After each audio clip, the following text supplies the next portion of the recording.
Kampung Kuilun, Bukit Bintang. Terima kasih. Selamat pagi, salam sejahtera. Datuk Yang di-Pertua, soalan saya nombor 1. Silakan Menteri. Tuan Speaker, soalan nombor 1 ini ialah tentang wang tidak dituntut. Saya ingin maklumkan di sini bahawa sehingga 30 April 2023, jumlah wang yang tidak dituntut yang diurus oleh Jabatan Akaunten Negara ialah 11.2 bilion ringgit. Banyak tu, Tuan Speaker. Dan definisi wang tidak dituntut ni ada 3. Definisi pertama ialah wang yang tidak dibayar kepada empunya seperti gaji, bonus, dividen dalam tempoh setahun atau lebih. Yang kedua, wang dalam akaun perdagangan antara pembekal dan juga syarikat ada lebihan dalam tempoh 2 tahun atau lebih. Dan yang ketiga, yang paling banyak sekali, kira-kira 70% daripada 11.2 bilion ringgit ini ialah wang dalam akaun bank yang tidak aktif dalam tempoh 7 tahun atau lebih. Katalah kalau Datuk Speaker buka 3-4 akaun, bank yang pertama yang Datuk Speaker buka itu dah terlupa dah. Di situ ada RM1,000. Lepas 7 tahun, wang itu akan dihantar oleh bank kepada Jabatan Akaunten Negara. Jadi RM1,000 itu adalah wang tidak dituntut. Dan sekarang ini jumlahnya, sebagaimana saya sebut tadi, 11.2 bilion. Dan kita telah mengembalikan sebanyak 3.3 bilion sehingga 23 Mei semalam kepada rakyat yang menuntut 3.3 bilion. Dan soalan yang kedua dalam soalan ini ialah bagaimana kita nak memanfaatkan wang yang tak dituntut itu. 10 bilion kita masuk dalam simpanan tetap, dan daripada simpanan tetap itu dapat 250 juta ringgit setahun, kira-kira dah tiap-tiap tahun selama 10 tahun dah kita dapat. Dan wang 250 juta ringgit itu kita kembalikan semula dalam wang yang disatukan dan digunakan untuk pembangunan dan juga bantuan rakyat. Ya. Jadi ini setakat ini yang saya boleh kongsikan. Ya. Terima kasih. Terima kasih, Bukit Bintang. Terima kasih, Datuk Yang di-Pertua, soalan tambahan. Saya ingin bertanya Yang Berhormat Timbalan Menteri, adakah Yang Berhormat ingin bercadang bahawa mewujudkan satu tanah beasiswa pendidikan menggunakan wang yang tidak dituntut ini untuk membantu pelajar-pelajar yang layak dan mereka tidak mempunyai sumber kewangan. Dan apakah usaha yang kerajaan akan untuk menjejaki benda ini? Terima kasih. Silakan Menteri.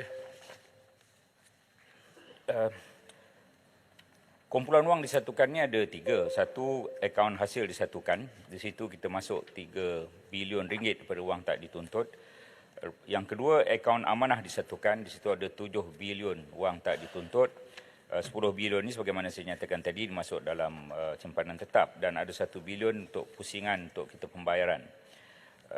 Untuk cadangan memberikan beasiswa daripada wang itu, 250 juta ringgit setahun daripada hasil itu, bolehlah kita berikan pertimbangan. Tapi setakat ini kita berikan untuk hal-hal secara umum untuk kembalikan duit itu kepada rakyat. Dan siapa-siapa yang ingin menuntut wang tak dituntut ini, sila buka portal www.janm.gov.my, Jabatan Akaunten Negara Malaysia. Ya. Buka di situ, dan kemudian ada satu portal GUMIS, Government Unclaimed Money Information System, EGUMIS. Kalau sudah ahli-ahli Yang Berhormat buka sekarang, saya silap Yang Berhormat Pengkalan Kubang Kerian ada, Yang Berhormat Beluran ada, Yang Berhormat Bagan Serai ada, 5,000 ke agaknya. Ya. Lepas tu boleh tuntutlah. Dalam masa 14 ke 30 hari apabila dokumen lengkap diberikan, maka boleh dapat wang itu kembali. Saya juga ingin menyeru pada rakyat di luar sana yang menonton siaran ini, silalah tuntut. Wang yang tak dituntut itu pertama kena cek dulu sama ada kita ada atau tidak wang tak dituntut. Oleh kerana nombor kad pengenalan saya ini diketahui oleh ramai orang, jadi ada orang lain cuba menuntut wang saya, lebih kurang 12 orang. Janganlah buat begitu ya.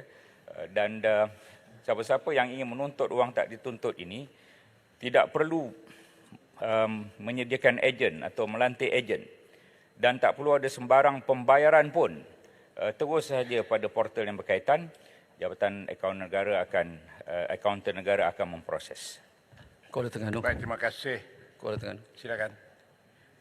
Assalamualaikum warahmatullahi wabarakatuh. Terima kasih Datuk Speaker. Artinya agak banyaklah 11.2 bilion wang yang tidak dituntut. Soalan saya ialah sejauh manakah usaha kerajaan untuk memberi kesedaran kepada masyarakat untuk memaklumkan berkenaan dengan perkara ini. Mungkin selain daripada kita menggunakan data-data terkini berkenaan dengan melalui suruhanjaya komunikasi ataupun melalui maklumat kepada pejabat penghulu ataupun ketua kampung dan sebagainya. Inilah mereka yang perlu untuk kita dapat maklumat untuk mereka kita berikan kepada mereka dalam usaha untuk memastikan supaya wang tidak dituntut ni semasa ke semasa mesti dikurangkan. Terima kasih Datuk Speaker. Terima kasih. Ya. Terima kasih. Bagan Serai. Dulu Bukit Gantang ya. Pindah. Kita ada buat program-program kesedaran, taklimat kesedaran wang tak dituntut. Saya juga mengarahkan Jabatan Akaunten Negara untuk masuk dalam TV dan sebagainya. Nyatakan dalam segala libat urus kita dengan rakyat, jika ada pameran selalunya ada booth wang tak dituntut, dan setiap kali kita membuat pengumuman-pengumuman tentang wang tak dituntut. Kadang-kadang satu hari pertanyaan sehingga 30,000 pertanyaan secara online dan juga telefon, segalanya ada. Bukalah ya portal Jabatan Akaunten Negara Malaysia yang ada dan boleh kita dapatkan segala maklumat di situ. Terima kasih. Baik, terima kasih. Sekarang saya jemput